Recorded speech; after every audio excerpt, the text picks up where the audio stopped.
Welcome to the Ancient Coin Podcast with Aaron Berk, a show about ancient coins from the viewpoint of a seasoned professional with nearly 30 years' experience.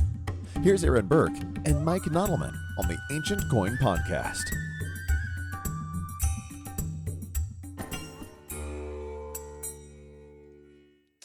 And the sound of whatever the heck that is means that it is time once again for the Ancient Coin Podcast with Aaron Berk.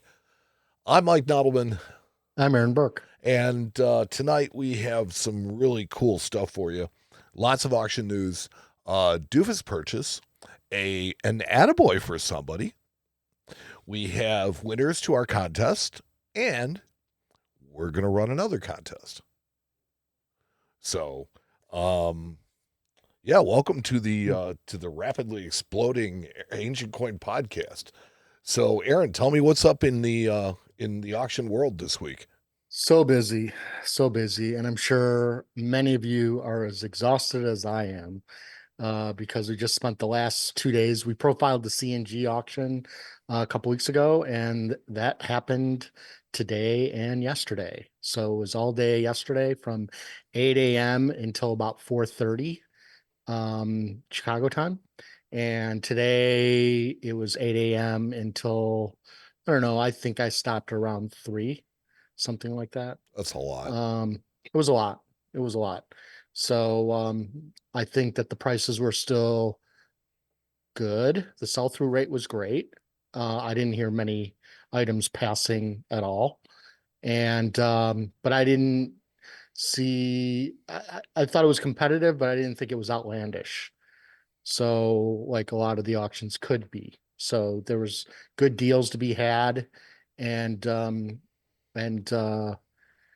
I think everybody probably walked away with something, if I'm not mistaken, speaking for all of you. So in any case, so let's get into the auctions are still going on. I know I didn't profile it because it's coming up so quickly, but Loy is this weekend. And then right after that is Nomos. They are June 8th, 652 lots of beauty. That's a lot. It's not so much. I mean, yeah, maybe. I mean, CNG was over 1,000 lots. So, but they Nomos has the Anthony, and I'm probably gonna murder this, but Milivek collection of ancient game coins. So he liked to focus on coins that had some kind of game relationship. And so the first lot 17, which I profiled New Style Athens before, they call them New Style Athens because they're not like the old style Athens. So, and they're much larger. They are done during the Roman period, and before Christ anyway. And they typically have a lot of symbols on them. I was going to say, this one is just absolutely chock full of letters and symbols and Nikes, and it's true. And it has to do with the magistrates. It'll tell you when the coin was struck, date-wise. There's a lot of variables, and all those little symbols on the vase itself that the owl's standing on. You'll see there's like an A there. There's symbols under the jar. You've got the figure, which in this case is Agon, which is a demigod, and was used in the festivals at Olympia. So obviously that's the game relationship that he was going after. And this is what I love about when you see collections like this come up. Here's somebody who just decided, I want to collect anything that has to do with games. And so wherever there was a relationship that he could find, he added it to his collection. Now, go ahead. I just wanted to point out today I learned. So here's the thing is in my growing fledgling knowledge of ancient coins, I constantly working through in my mind how they restore these coins and how they, find really nice examples of it and that.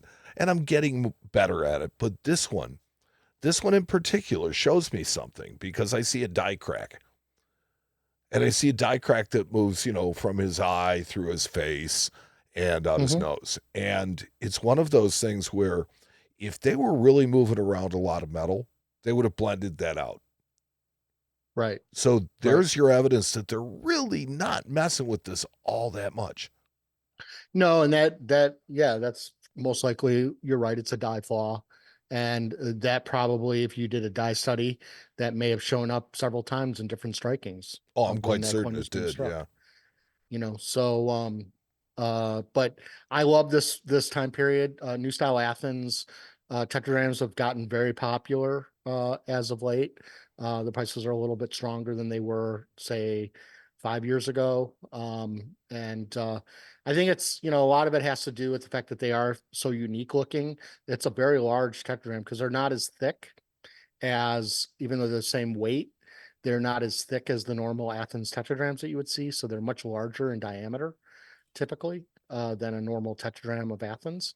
And there's so much iconography here, and there's so much symbolism on these coins, and so there's a lot of desirability to collect these.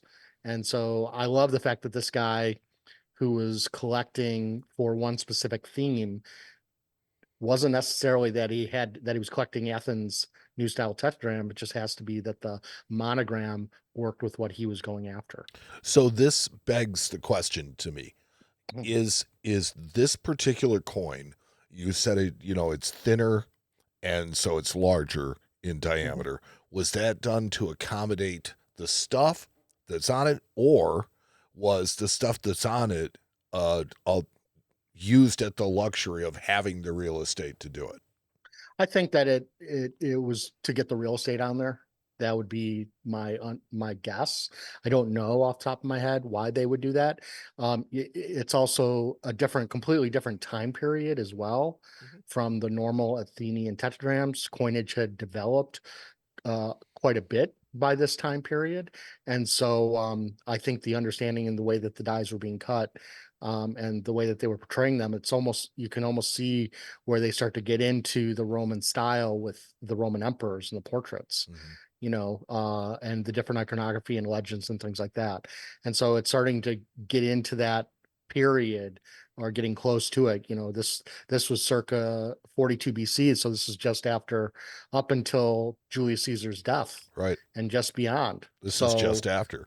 well, it could have been as early as 165, which is, Mm. quite Okay. before. Yeah. So it was a long circulation date for this particular die combination and die. So anyway, interesting piece. Very nice. If we go to the next, so I brought together, and this is to kind of prompt you guys for the next um, two coins I want to show you from this games collection. The coins of Aspendus, we profiled them before. This is typically, you can find them every day in almost any auction. They're very common. They're about as common as the Athens tetradrachm. And you can see how they look. Yes, they vary from die to die, and some are better than others, but they kind of have the same posture, the same look. The arms are basically in the same way, doing the same type of wrestling move, right? And so when you see this type of coinage, and you see how regularly it is displayed, or is committed to the die, then when you see something that's unique or different in its normal iconography, it really makes you take a step back. And so I felt like, for perspective, it's good to just look at a ton of these in a row and see what they look like on a standard issue. And then, Mike, if you want to go to, I think it's lot number 91 in the Nomos sale. There you go. Okay. Look at that. Look at the way that the hands are. They're not even coming together. You can see the posture in there, the reverse. Look how well the slinger is with his, with the outfit that he has on.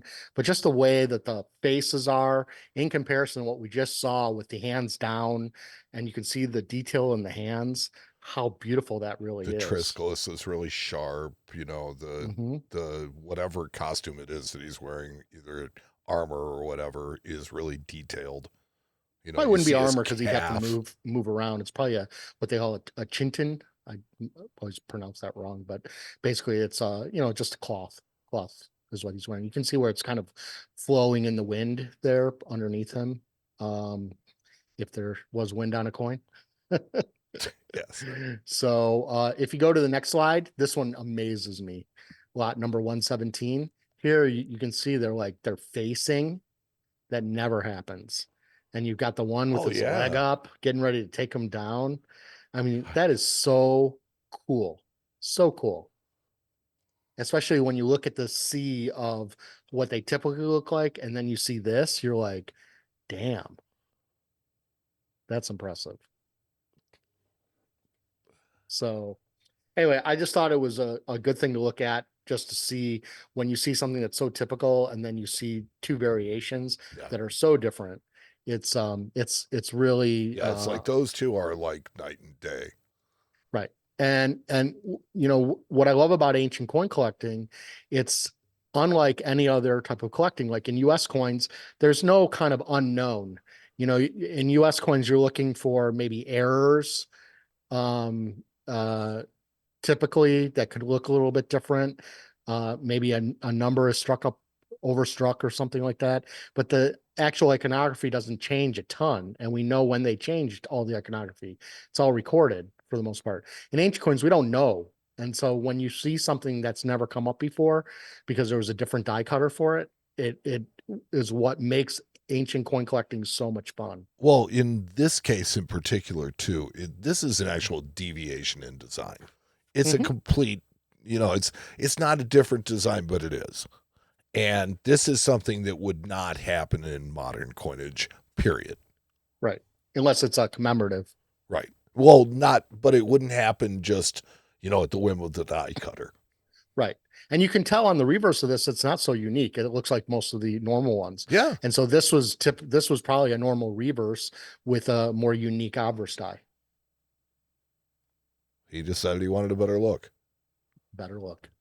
So so that's going to bring us to probably their lot 363, which is their highlight of the auction. Beautiful second democracy tetradrachm minted between 466 and 405 by Euclides. And you can see the signature. If you do an enlargement, you can kind of see it in the headdress. Oh, his headdress, yes. Yep. And so really an amazing coin, really beautiful 3/4 facing, nice pedigree all the way back to 1957. It's a few of these have come on the market in the last couple of years, and this one is as good as most of them that have been coming up. So obviously, actually this is probably one of the ones I saw because it says that it actually sold in 2021, so it wasn't that long ago originally. But just a fantastic coin. This is something we can all appreciate and love, this type of artwork on Greek silver coin. Yeah, I was trying to read the legend on the right-hand side. I kind of left that. Let me look again. It's probably part of the city name. It's part of the city name. Okay. Most likely. Yeah. So, or it could be the artist name, but I don't think so. I think the artist name's in the center there, and that's part of the city name on the outside. Okay. Cool. Yeah. So anyway, so that's Nomos. Check it out. If you get a chance. And that brings me to a doofus purchase that I witnessed. It's not a slab coin, which is unusual. Right? I was going to say. So, if you want to bring that up, Mike. Oh, I have. Okay, so that's lot 151. You can see estimated 2,000. It sold for 17,000, not including the buyer's fee of 22.5%. So this sold for over $20,000 with the juice. And this is not anything special. It doesn't even have a pre-1970 pedigree. This exact coin sold at Heritage with commission in 2015 for $4,000. Well, the fact So that it doesn't have a pedigree pre-70 means that at some point this could go bye-bye, right? no, it had nothing like that. It just means that, normally when you have the pre-1970 pedigree, that could add 20 to 40% to the value of the coin. So I'm saying, like, why did this bring so much money? Am I missing something? If any of you guys see something that I'm missing, let me know. Yeah, I they don't see actually anything in expected here. it to go for less. Oh, I think this is a $4,000 to $6,000 coin every day. So the fact that two people fought over this coin makes zero sense to me. Yeah. There must have been some sentimental There's got to be value or some something. I some don't know what dye it is. variety or something like that to it No, that's it's not. It's not. If it did, they would say rare. They don't even call it rare. And it doesn't even have, the surfaces are okay, but they're not great. I've seen much better than this. You can even see there's a cut on the left side yeah, on a the flaw. obverse. I mean, it's not a great coin at all. So, I mean, it's nice for the type, but these are common, guys. Do it whether you're on AC search or coin archives, do a search for this coin and look around and you'll see. Unless I'm missing something and you guys can let me know, I think that's like I mentioned it to one other big collector during the auction because they didn't see it. And when I said it, all I heard got back was in text was wow. So with a pretty sophisticated buyer. So this made no sense to me whatsoever. Hmm. Again, coins like this, typically you can find them in dealer stock. These aren't so rare at all. And so it's above average, but it's not like I just don't get it. I don't understand. If Heritage couldn't get more than 4,000 for it in 2015, who would have thought this was worth this much more especially with the hairline flan crack, if anything. So anyway, Yeah, made we're zero watching the sense. video of it right now and watching. I mean, it's lustrous. It's deep, but I don't know. I don't know. I don't I get it. don't know enough to know that I don't know. Well, I know. And I say doofus. So Well, you're my um captain, so I'm right behind you. but let's talk about, we did this last time. We'll talk about what I consider to be a very good buy in the sale. Yeah, let's go that And way. um and it is lot number 37. It was a Velia dram, and this one has the most amazing, it's a nice coin. It's, I wouldn't say it's the finest known, but it's definitely in the upper level of great quality. That's not shabby. And these typically will go for between $3,000 and $6,000 on average. This one has this amazing pedigree.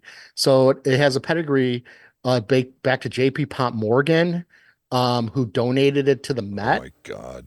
in 1901. It was, so it's part of the Met collection.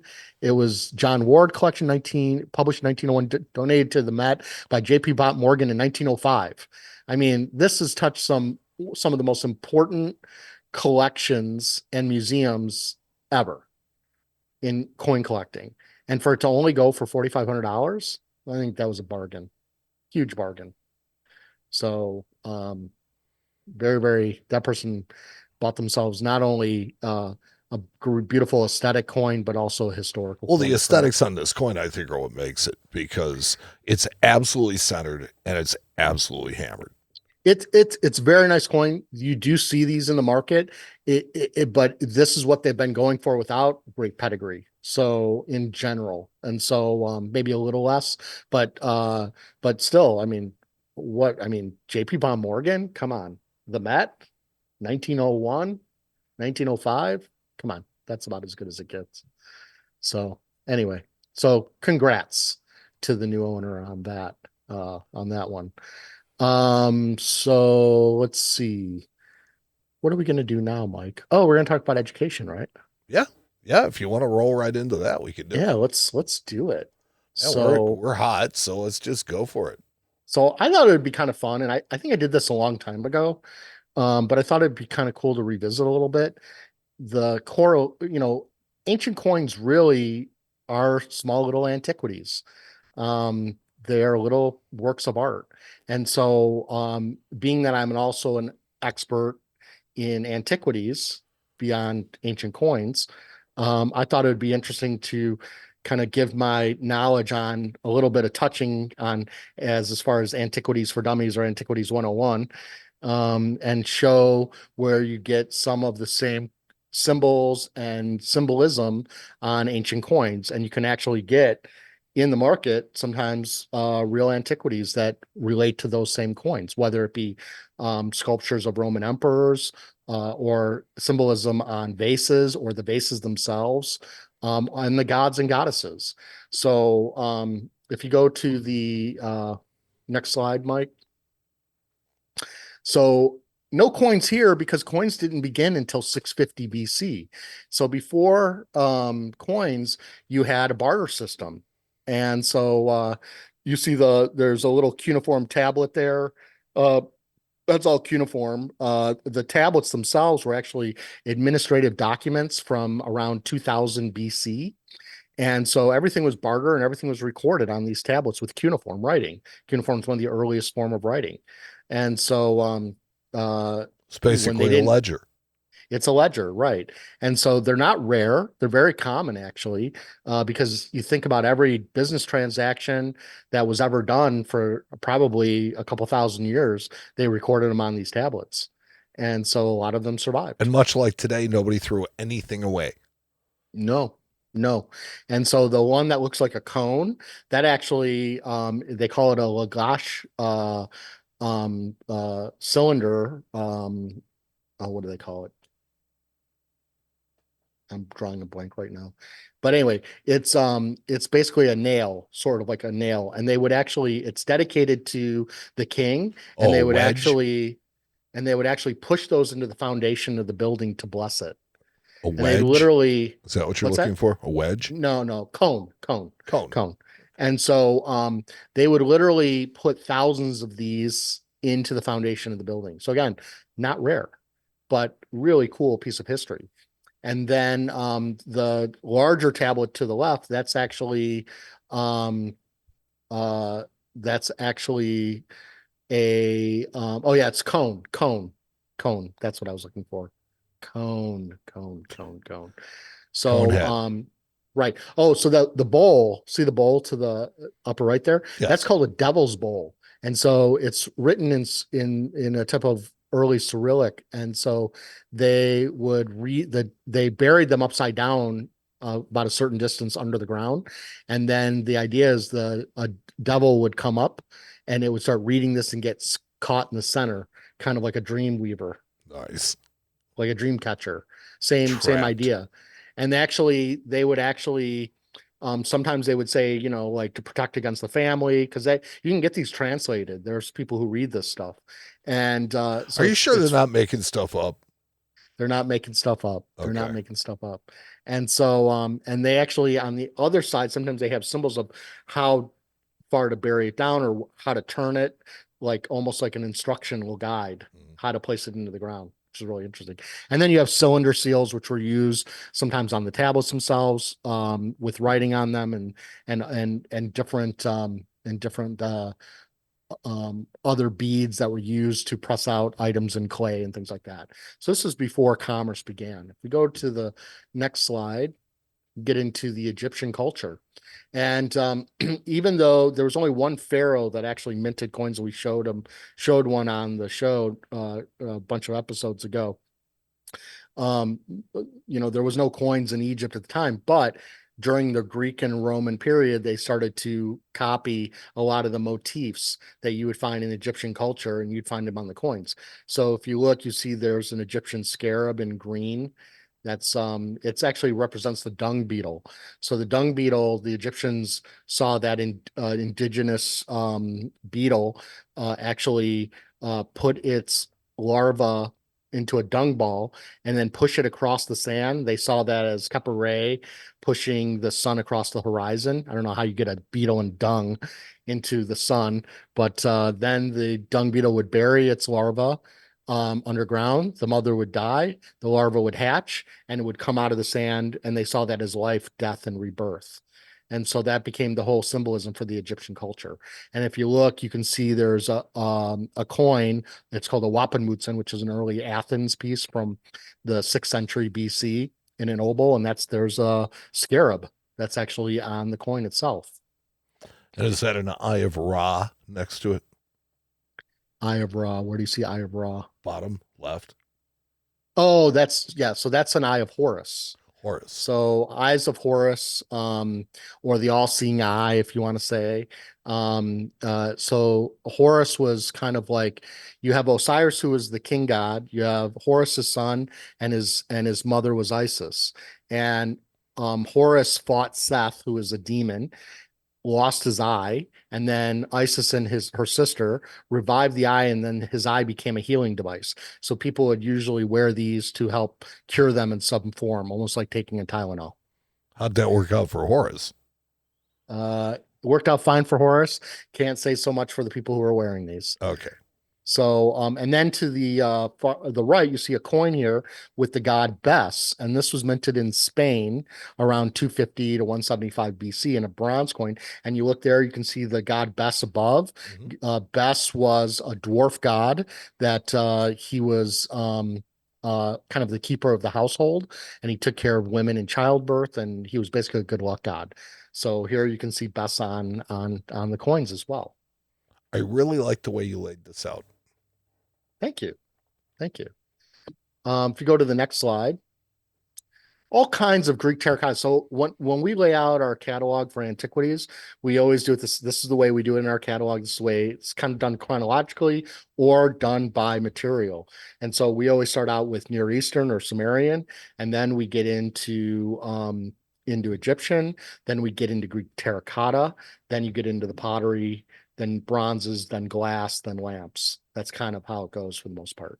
So here you get all kinds of statuary, horses. There's a theater mask. And if you look on a coin of Tarentum right there, see the little theater mask under the horse? Under the horse.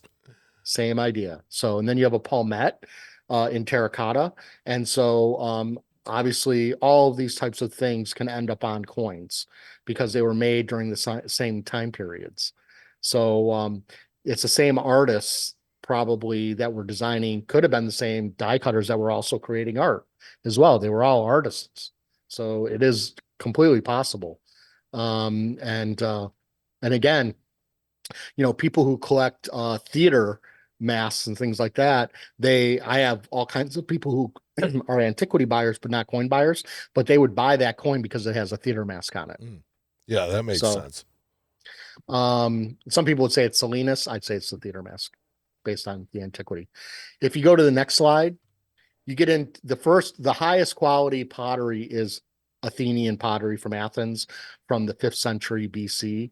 And so you get kylixes, which are drinking cups that they would drink wine out of. You get what's called a lekathos, which is the item that has Hercules fighting the lion there on it. But if you look at the kylix above the coin, it's called an eye cup. And so you're literally those are two eyes on either side of probably a Hercules there in the center. And if you look on this coin of Demetrius Poliorcetes, it has a prow of a ship, right? With a victory on it. If you look dead center, you can see the eye right in the center of the prow. Yeah. So there's the eye. And so the eye is they put them on the prow of the ships because it was supposed to be the all-seeing eye, it's supposed to bring you good luck. And so you see little iconography like that on coins sometimes. You just have to look for it. And I love this kylix that's in the blue area because he's actually playing a game that the youths would play it's a drinking game actually. And I saw this on a fresco once too. And what he's doing is these kylixes are wine cups.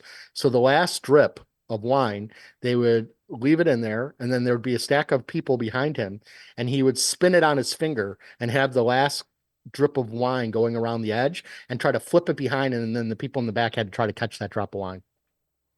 Oh, how generous. How generous. And how agile they must have been. Yeah. They were dying for some wine. That's all. Maybe that's why the handles are always broken. You know why? Because it was probably Bellinger. Yes, it definitely was. All right, so if we go to the next slide, after the Athenian pottery, you get into South Italian pottery. And this is when the Greeks kind of migrated to South Italy and they brought their art there.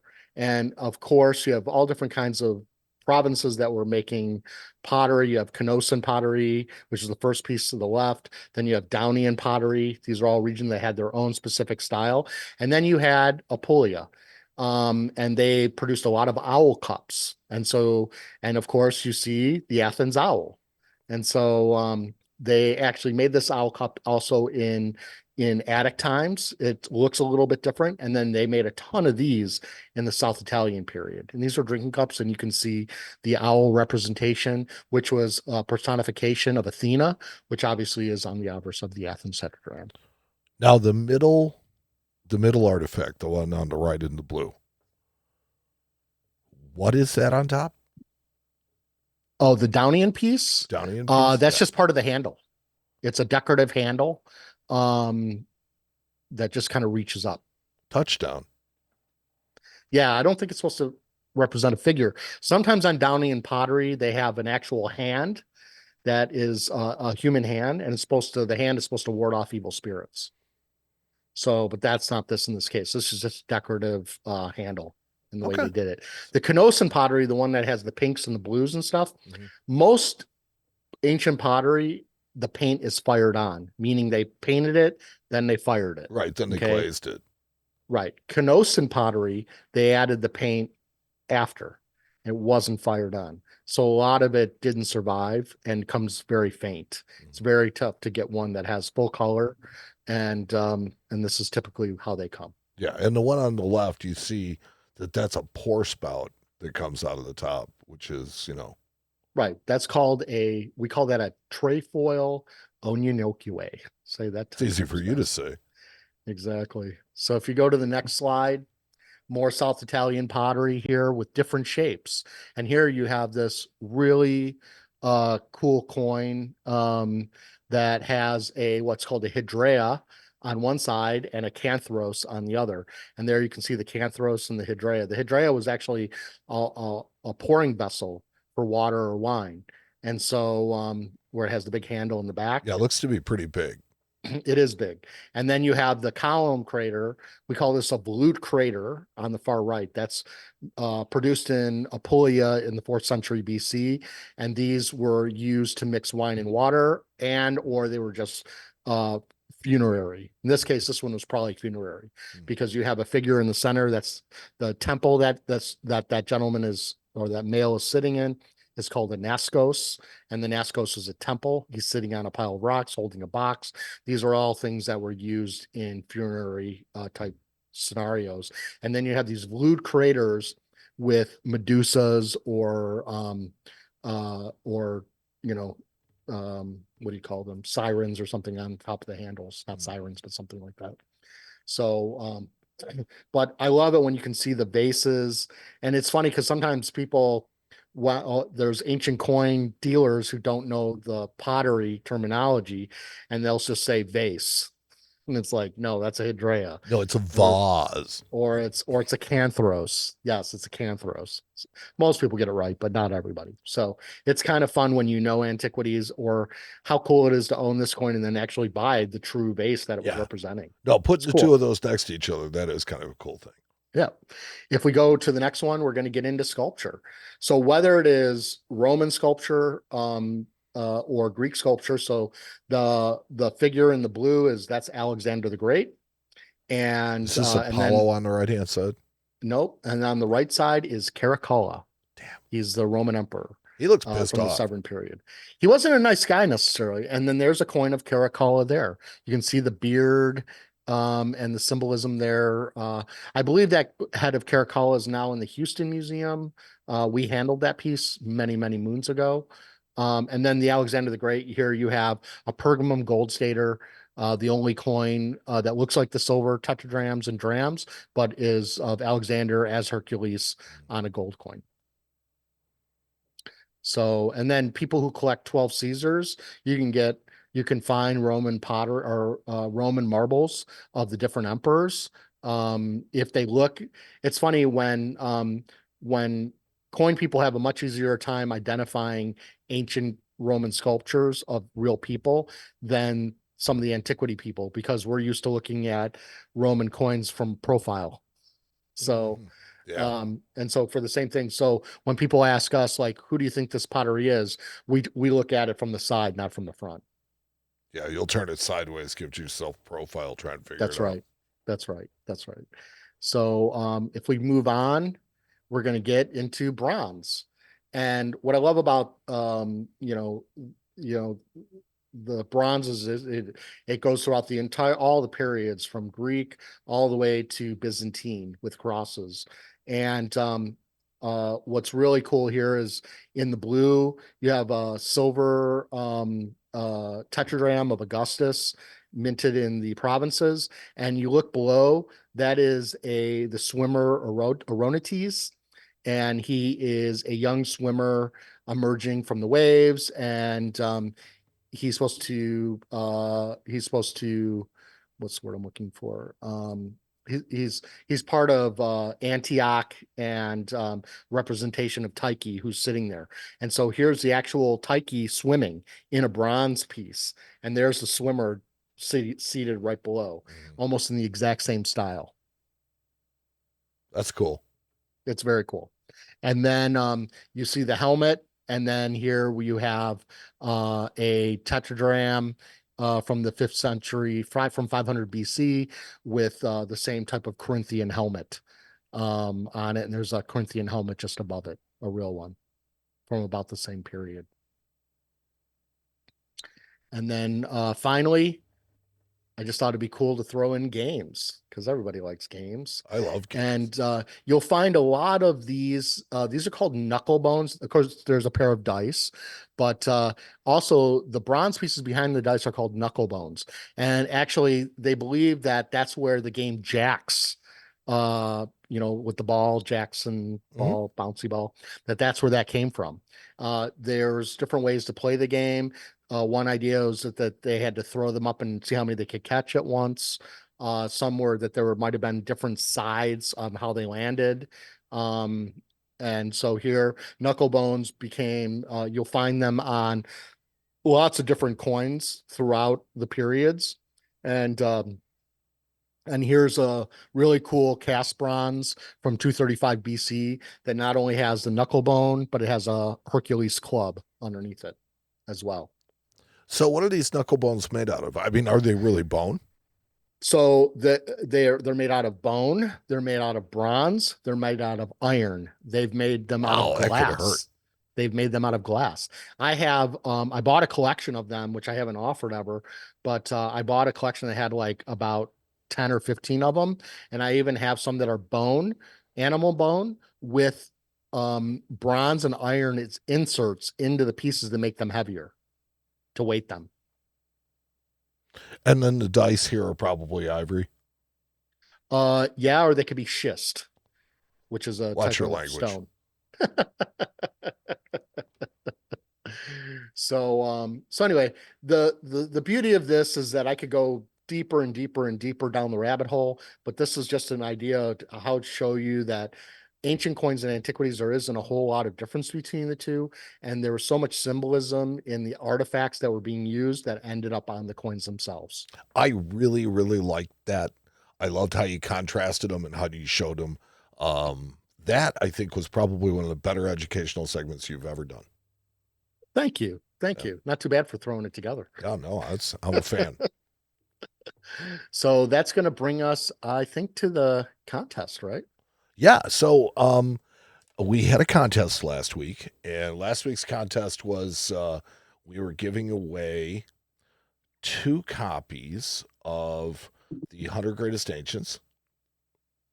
And so we, at random, pulled these 2 names from correct answers. Although I will tell you what, I was really impressed with how fast they answered these.